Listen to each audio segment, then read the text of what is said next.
何处断？却看乾坤莫山在，仰天长叹路漫漫，前生今世本无奈，常怀一笑红尘外，难道孤独自由在？难道孤独又在？难道孤独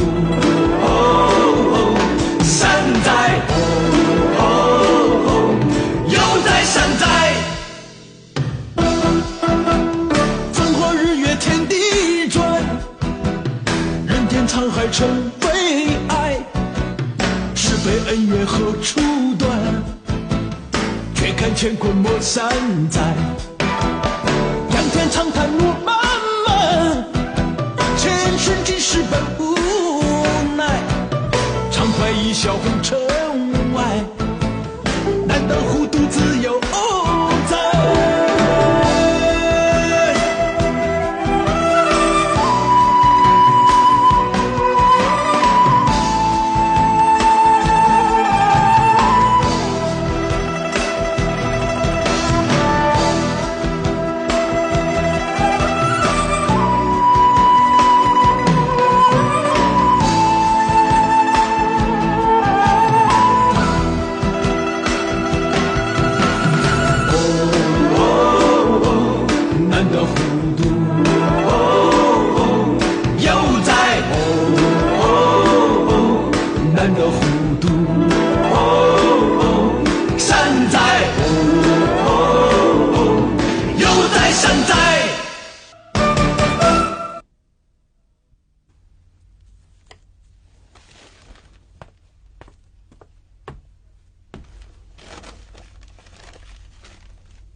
你看看这龙头雕刻的多细呀！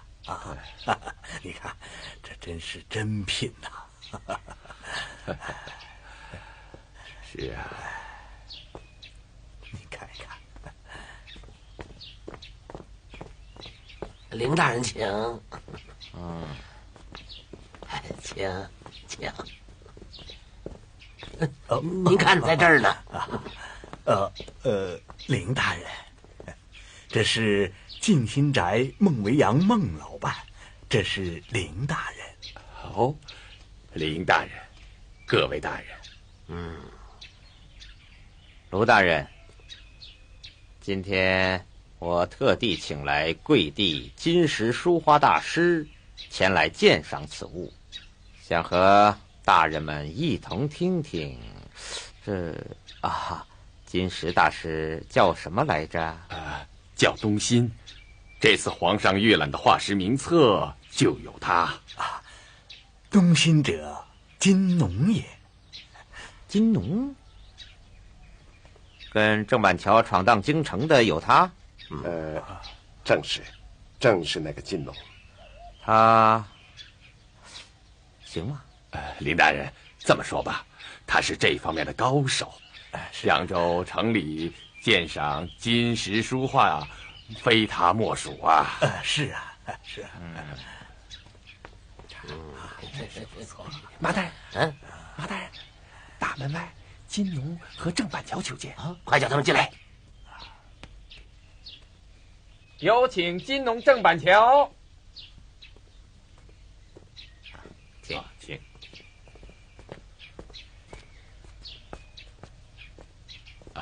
林大人，这就是郑板桥，这就是金农画师。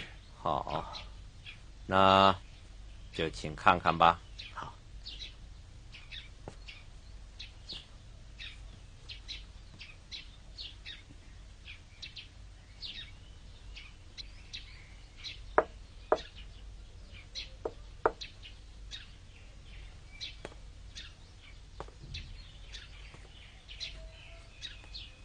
拿水来，快点拿水。哎，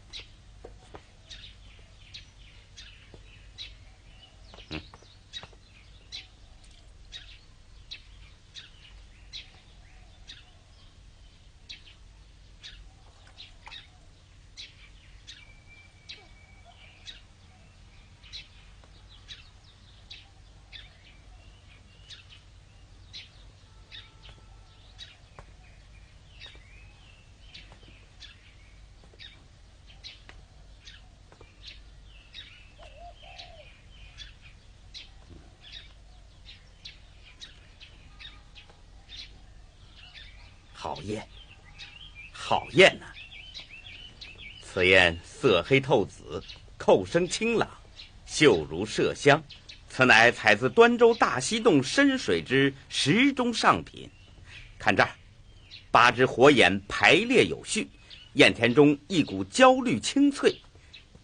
这尤其难得，边上盘龙飞舞，动势飞扬，再加上这一脉血红铸成龙珠，首尾呼应，完美无瑕，栩栩如生。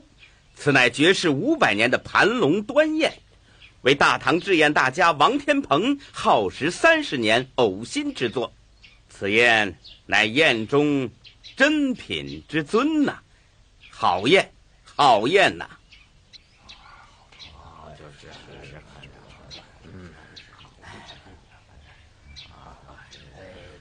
燕是个好燕，不过怎么？不说也罢。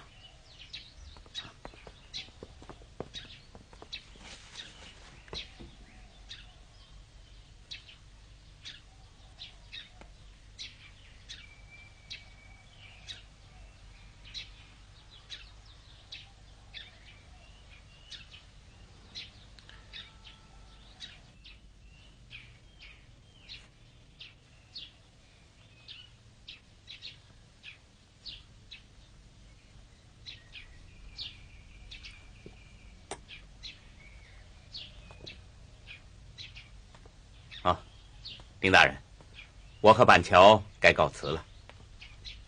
等等，你话还没说清楚呢，怎么就要走了呢？林大人，该说的都写上了。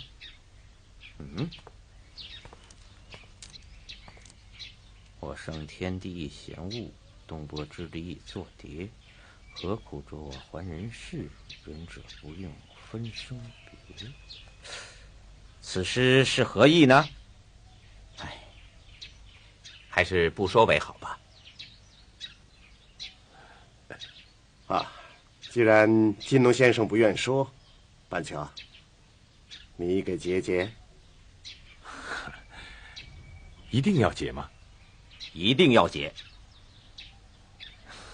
那好吧，既然大人执意要解，那我只好直说了。金龙先生这首诗的意思是，这燕是个不可复得的珍品。怎么样，林大人？我早就说过了吧，这不是一般的好东西。我还没说完呢。你让他说下去。你说，你接着说。正因为此物太好了，好的不能再好了，所以此物并非一吉祥之物。你说什么？你胡说！板桥没有胡说。此燕不能易主，易主而得之者，则有3灾，称为3灾燕。那你给我说说，有哪3灾？他人得之者，家亡、人亡、家业亡。哼，信不信由你，那可是你的事儿了。你们自己看着办吧。这怎么可能呢？大人让我鉴别，我鉴别了，好的坏的我都说了。林大人，您好自为之吧。板桥，走，咱们走。各位大人，我们告辞了。告辞。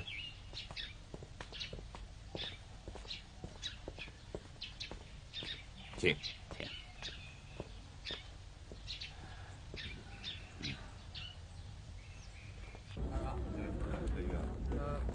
哎呦，你们也在这儿啊？洪师爷，这么忙干什么？跑得跟兔子似的，有事啊？没事没事。陆大人在吗？我找他有点事儿，回见。哎，此人是扬州府的师爷。对呀，你不认识他？见过，不知道他是谁。怎么，他懂字画吗？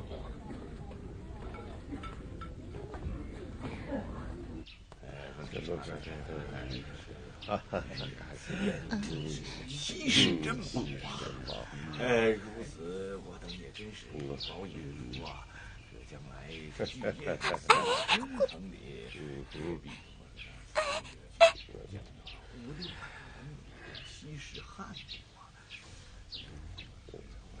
如此好东西，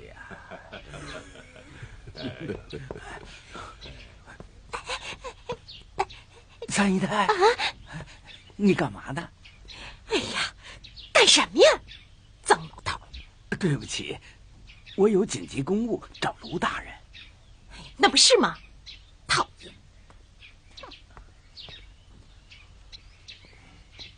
卢大人，卢大人，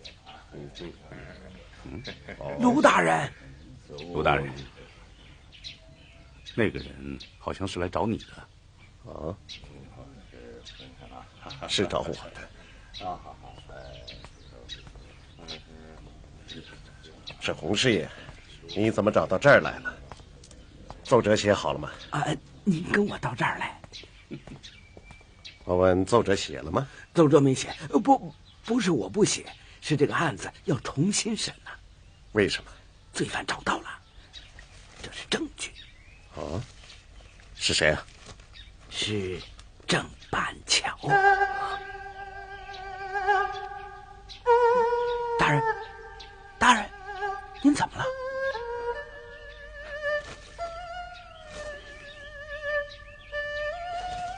此事你有没有跟别人说过呀？我谁都没说，一拿到这个就来找你了。此处不宜多说啊，快坐吧。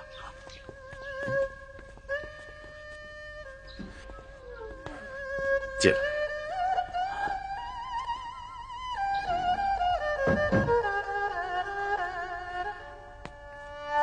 怎么回事？说吧。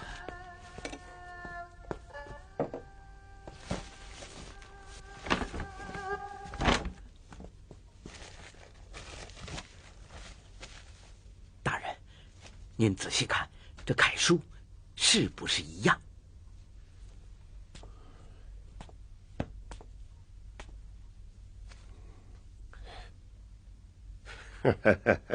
你都把我弄懵了。郑板桥写的不是6分半体吗？怎么楷书也行吗？啊，对了，他的楷书是相当地道的。他在写书的时候就考虑到怕露馅儿，所以他就做了手脚。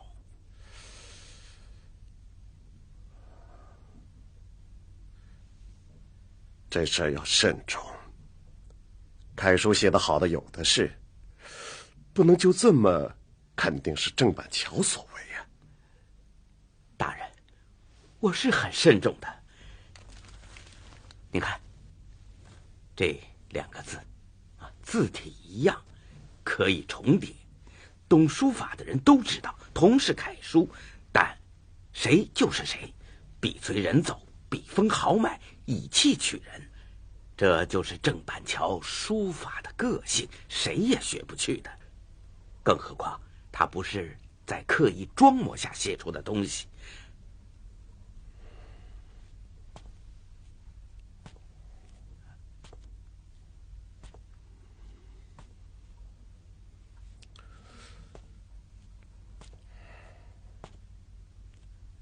大人，我去安排抓捕郑板桥。慢，不能抓。洪师爷，陆大人，郑板桥的小命，你也在我们2个手里，对不对？啊，对。这首词，它是不是反词？不是。厌时怨。怨什么？怨那些贪官污吏、鱼肉百姓、腐度社稷；怨那些无能之辈把持朝政、昏君无道。他骂的是宋徽宗，骂的是马三桂他们，借古喻今，讥讽愚弄朝廷，狂妄自大的混球啊！你再仔细看看，是不是这么回事？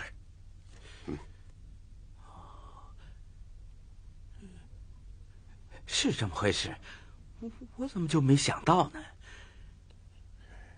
让我来告诉你，马三桂打着迎驾的幌子，他买下巨宴，实质上是要送给钦差领书的啊！这是真的，这不是犯上吗？犯什么上？现在马三贵说他自己买下的，以私人礼物送给林叔。你知道了又怎么样？告到皇上那儿去？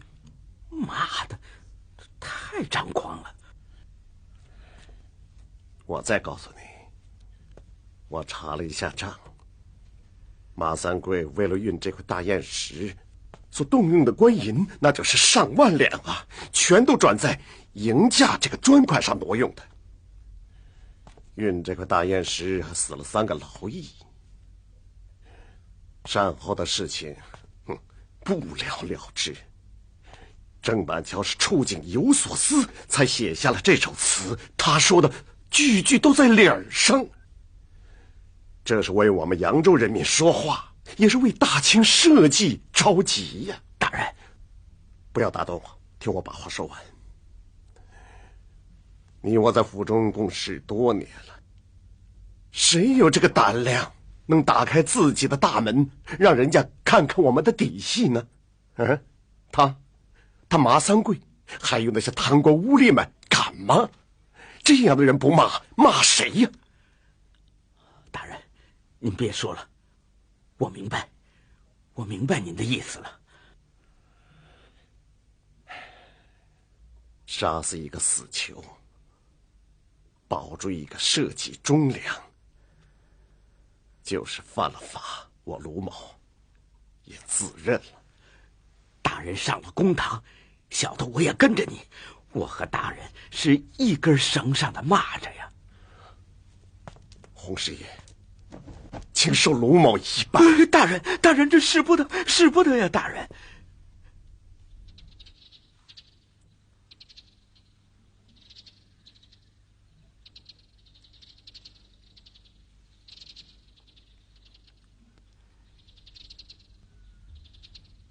李大人，林大人也是宫廷大画师了，怎么到现在没听你说一句话呀？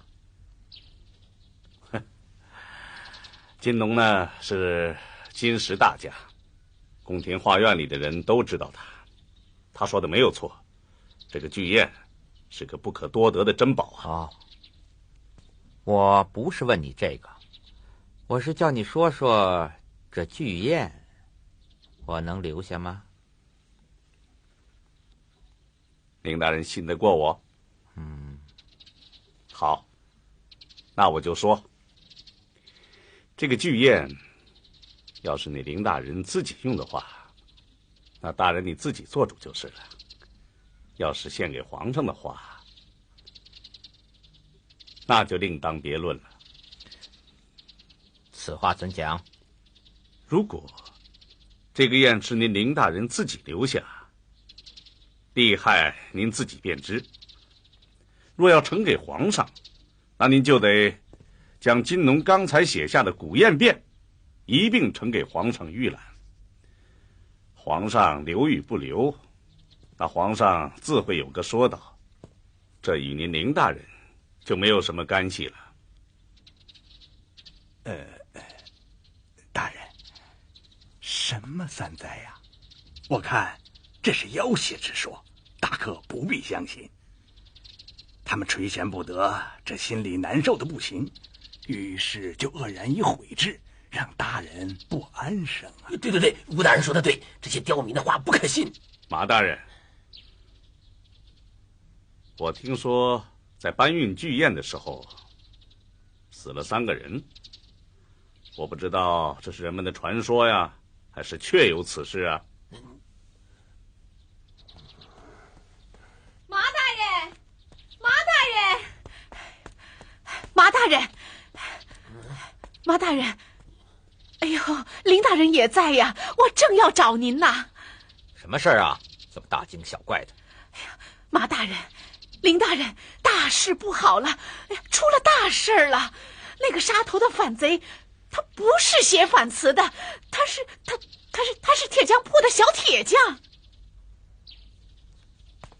你说清楚点行不行？说起话来像砂锅炒黄豆，噼里啪啦的。你是存心不让人听，还是怎么着？是啊，林大人让你把话说清楚。再说一遍。你怎么又不说了？林大人，我跟您一个人说吧。说，我林某办事儿历来公断，没什么见不得人的事。林大人，卢大人，他杀错人了啊！他杀错谁了？说清楚。林大人问你呢，快说呀！卢大人杀的那个写反词的反贼，他不是个书生，他是个小铁匠。铁匠怎么了？这写反词还分什么身份吗？这书生铁匠不都能写吗？哎，不是那么回事。那个小铁匠他大字不识一个，他怎么写反词啊？你说的没错。没错，我要是说错了，你杀了我的头。你听谁说的？对，你要胡说，可是要掉脑袋的。是小铁匠的娘说的，他说呀，衙门给了他100两银子，他直喊冤呐。他说一条人命就值这么点银子，而且啊，他从小就没有念过书啊，他大字不识一个，他怎么写反词啊？我怎么就没有想到呢？这反词意蕴深长，字体非同凡响，岂是平民百姓所能写出来的？他们竟敢欺骗本钦差！林大人，此事尚需仔细盘查才是。不要再说了，反了，反了！来人呐，传我的话，把扬州城里所有的书生给我抓起来！是。快！指挥起来！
我就不信，他林叔能把扬州城端了不成？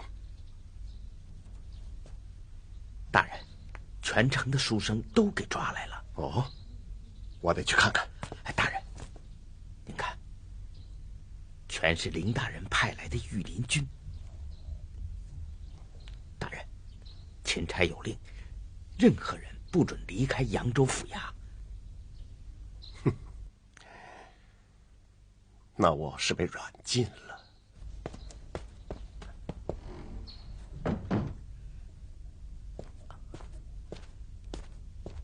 大人，请用茶。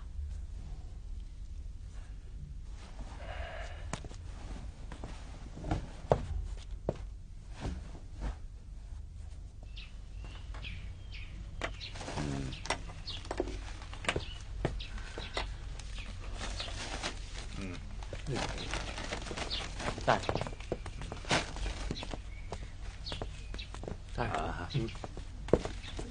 大人，大人，走吧。是大人。啊，走。大人，走吧，走吧。是大人。林大人，就这样，能查出来吗？走吧。你说呢？把写得好一点的给留下来。谁走了？哼，我就不信那反贼能飞到天上去。大人，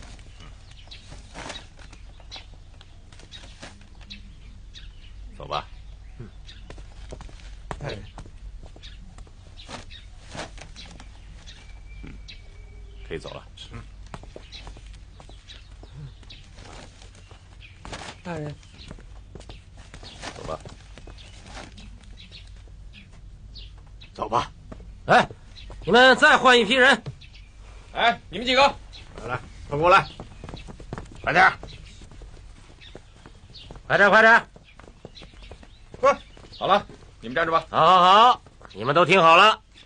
今天请你们来，事情很简单，啊，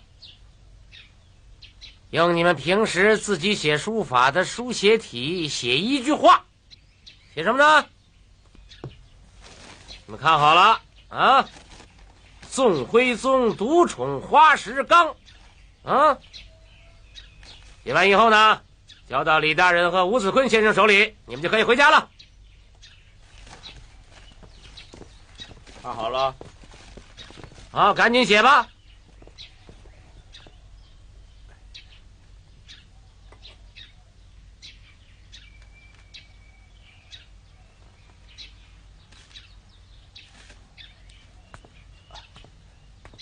李大人，你看这一张，好像有点像。啊，你看，这个也有点像。好，你，还有你们过来，到那边去。上一段可以走了，啊。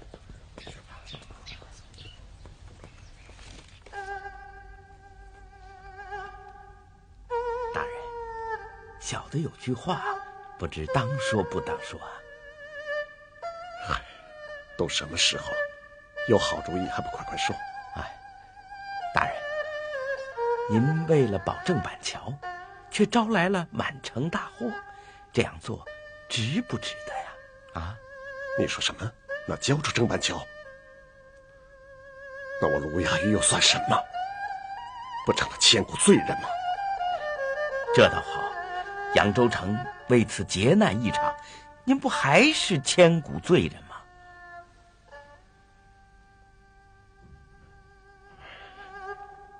你让我好好想想。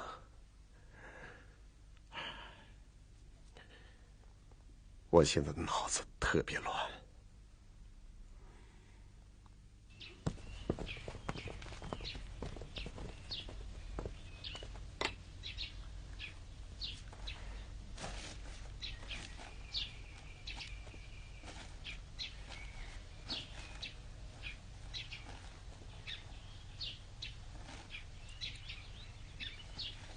你可以走了。慢，黄先生，你走不妥。我本来就没想到过要走。你真是个明白人呐。这边请，你留下，到那边去，其他人可以走了。下一批。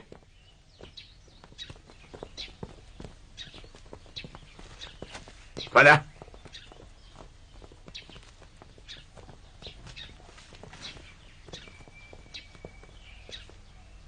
哎，往这来着！哎，来这，往这来着！哎，没事，快点，快点！哎呀，太好了，这回咱就放心了。怎么样？哎，真是让我开心。孩子，我今天还当然来了，孩子，快来呀！回家。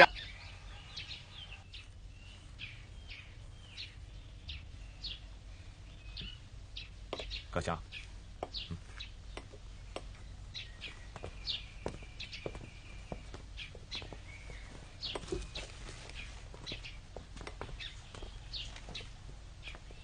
你们写好的字，为何不交付验审呢？你们不是还要接着审吗？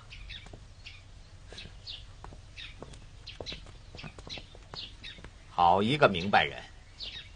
林大人，下一轮开始吗？继续验审。你们都听着，请大家接着写，但是内容不变，一律都要用楷书，听明白了吗？为什么要用楷书啊？为什么？哼，你这个哑巴问得好。反词上写的是楷书，你们不写楷书，这案子能断吗？我不会写楷书，我只会写行书啊。对，我们不会写楷书。哎，不会写楷书。我们不会写。对，烦了！你们子坤他们，诸位都是书画界的同仁，我吴子坤与诸位无冤无仇，为大清江山社稷效力，我等责无旁贷啊！行。什么味儿啊？什么味儿？好像是谁放屁了吧？啊，放屁啊！这个味儿是不正啊，真臭！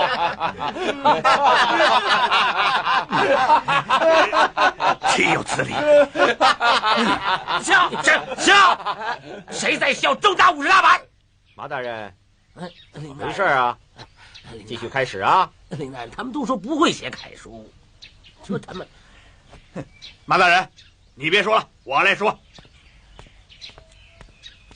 林大人，他们都是一流的书画大师，说是不会写楷书，那是骗人的鬼话。不信，你问问李大人。李大人，是这么回事吗？啊，仿流体楷书者甚多。吴先生，你不是不知道吧？我明白大人的意思了，不过笔法随人，方能自成一家，否则他们就不是什么书画大师了。只要能写出来，那就能变得出来。好了，你们不要再打这口笔官司了。一句话，写，谁要是不写，就先抓谁。快点，快写，快点去写，快点。这边。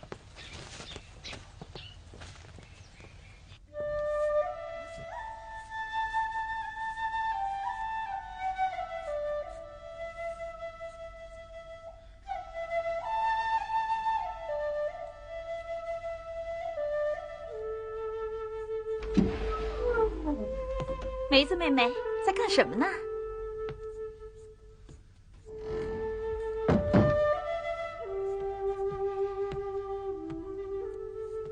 哟，妹妹的画和字都这么好，真叫人羡慕啊！是画给哪个相好的？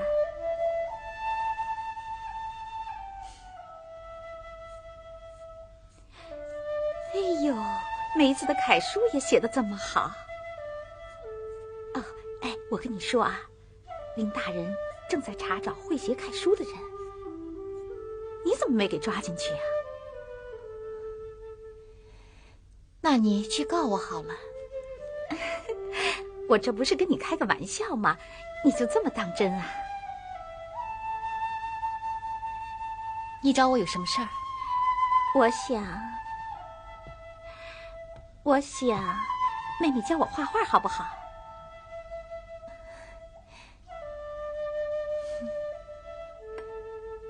怎么突然心血来潮想学画画？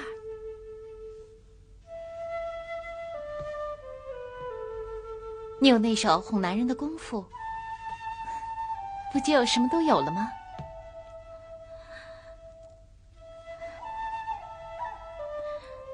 妹妹，你误解我了。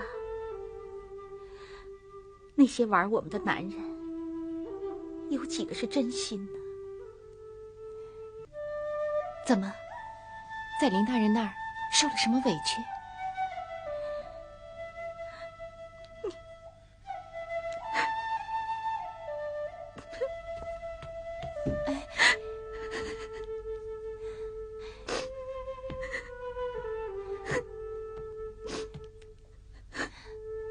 青青，你这是怎么了？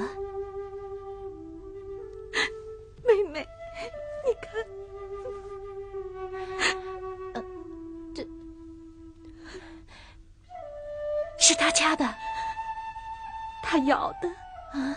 他一天一个花样捉弄你，让你害怕，缠着心。我好害怕呀！姐姐，妹妹，妹妹，姐姐，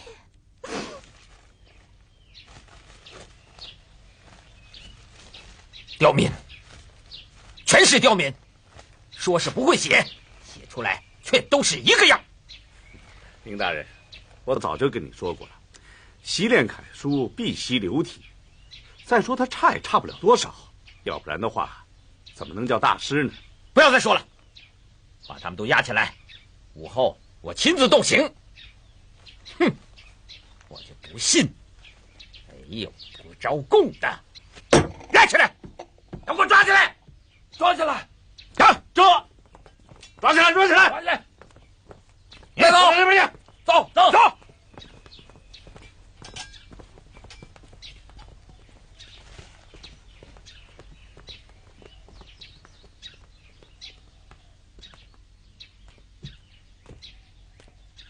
林大人，林大人，请留步。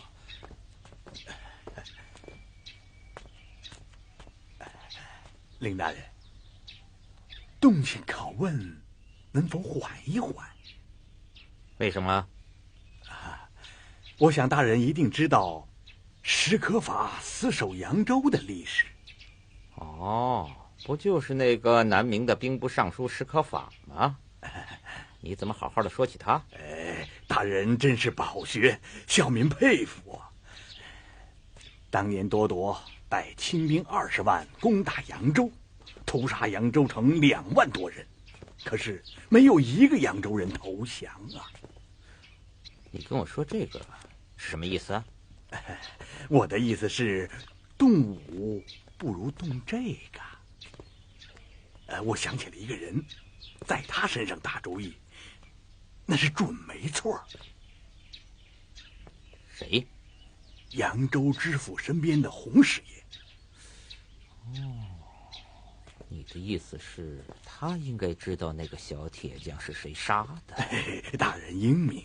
你说说看，在他身上应该怎么下功夫呢？这个师爷与我是忘年之交，知府大人把他当作心腹。此人脑袋瓜子绝顶的聪明，不过他有一个致命的毛病。说呀。哎呀，怎么跟你们这些人说话就这么累呢？那就看大人舍不舍得放马子。讲。我是想啊，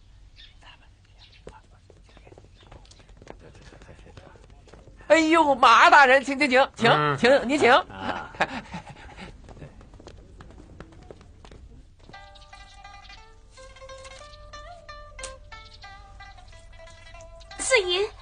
四姨，马大人来了。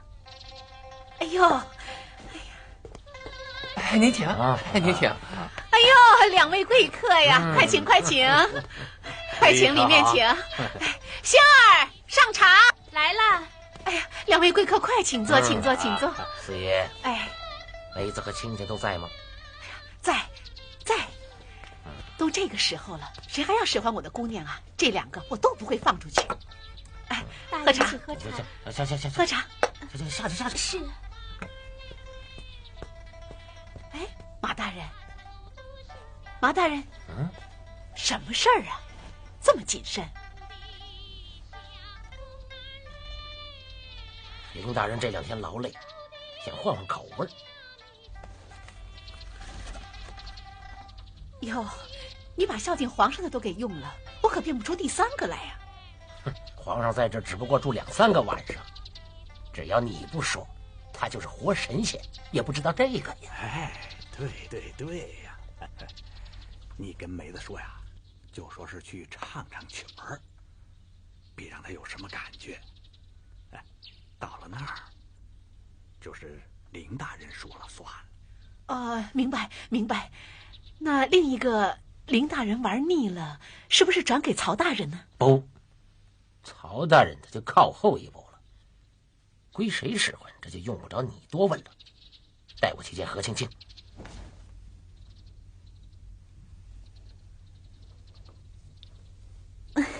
要这样，二位请。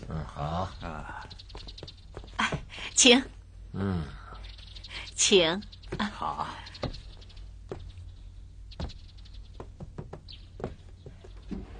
梅子，青青，请。姑娘们干什么呢？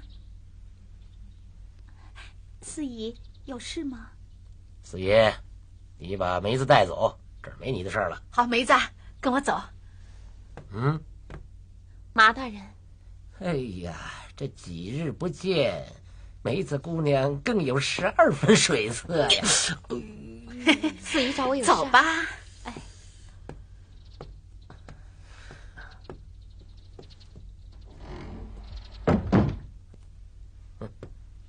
青青，马大人，这2天林大人没召唤你，一定等急了吧？林大人不使唤，马大人使唤，小娘我也乐意呀。呵呵，好厉害的嘴皮子，说得好，说得好。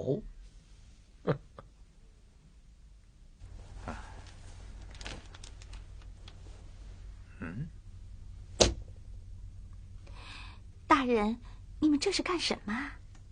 这是100两银子。青青今天听我使唤吗？大人，这可万万使不得，要是让林大人知道了。哎呦，想不到你也有怕的时候啊！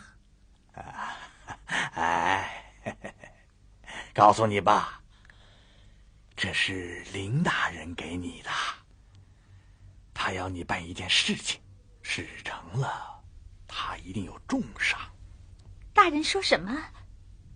林大人找我有事。林大人还说。他还说什么？林大人还说，要是办不好，那就不是要你的皮肉，而是要你的脑袋。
我们到那边去玩玩吧，走吧，陆大人。去吧。洪师爷，青青就交给你了。走啊，走吧。好。陆大人，快点儿，点儿。你想怎么玩就怎么玩吧。哎呀，走，陆大人。师爷，你还听不听啊？